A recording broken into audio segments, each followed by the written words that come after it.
there's some theological words that we don't talk a lot about, but one is called propitiation.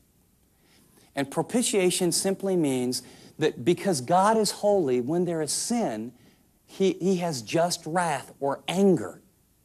When Jesus was on the cross and He said, my God, why have you forsaken me? God's just wrath for sin, for your sin and my sin and everyone's sin, God took all His just wrath and He placed it on Christ. So that He absorbed, He propitiated, He absorbed the just wrath of God in our place. So God's full and just punishment for all sin, for all time, was placed on Christ. So the gospel is not convincing people about Jesus.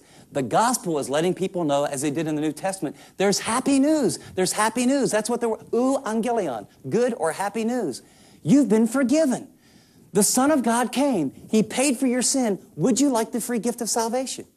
Condition, turn from your wicked way and receive the gift of Christ. Now you say, what's that got to do with disciplining my kids? If Jesus took all the punishment and just wrath of God, He took it for you, He took it for me, and He took it for your kids. I don't want to teach my kids that they've been bad, they've been naughty, and I'm going to make them pay for what they did. I want them to understand the only way to make right what they did is for them to understand when Jesus died on the cross, He paid for it. And I want them to receive that and understand that. And because He paid for it, my role as a parent is not to punish them. Jesus took the punishment. My role is to help them see how that behavior is unpleasing to God, and that my role then is to help them in future acts cooperate with God's work in their life. Does that make sense? See, that means as a parent, are you ready? You can never discipline out of anger. Ever. You know what we say to our kids? Go to your room. When you are mad. Now, I'm not saying you can't get mad. My kids have done things that make me livid. It took me 10 minutes or a day to calm down. But what I know is why I'm livid and mad, I need to go to my room. And I need to get clothed and in my right mind and say, Dear Jesus, I just want to do something very ungodly and very unholy, and I want to scream, and I want to express my anger, and I want to make them pay, and wait a second. You already paid for them. Okay, thank you.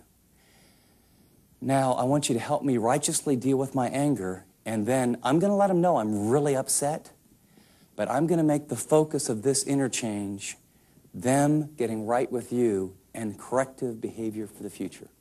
And the reason I make such a big deal about this is that it really ties into one of the major ways that people discipline, and this whole issue of spanking. You know, when you watch a 20/20 or a 60 Minutes and they show people doing spanking, it's like these wild people, you know, clubbing kids. That's nuts. Here's the premise. I'm going to share a few fairly controversial things in our day. Please just listen for the next 5 to 7 minutes. You know, just give me a hearing.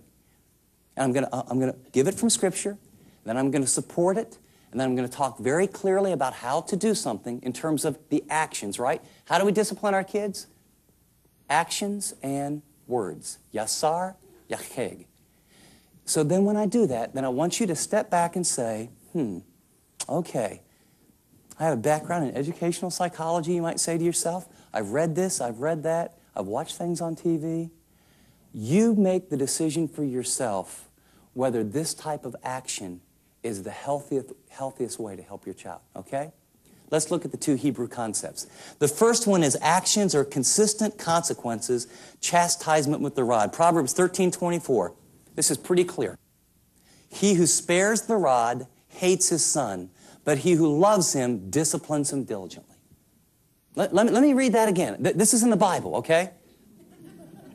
Well, I want to say that because we can't I like verse 14, but I don't like verse 18. This is in the Bible. He who spares the rod hates his son. Doesn't dislike him, hates his son. But he who loves him disciplines him diligently. Or Proverbs 22:15. Folly, foolishness is bound up in the heart of a child, but the rod of discipline will drive it far from him. I would like to suggest that there are, in fact, times to spank your kids. I'd like to suggest that you don't need to do it very often.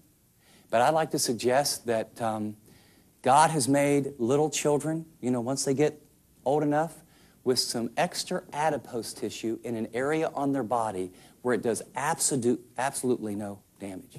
That's a big word for fat. Okay?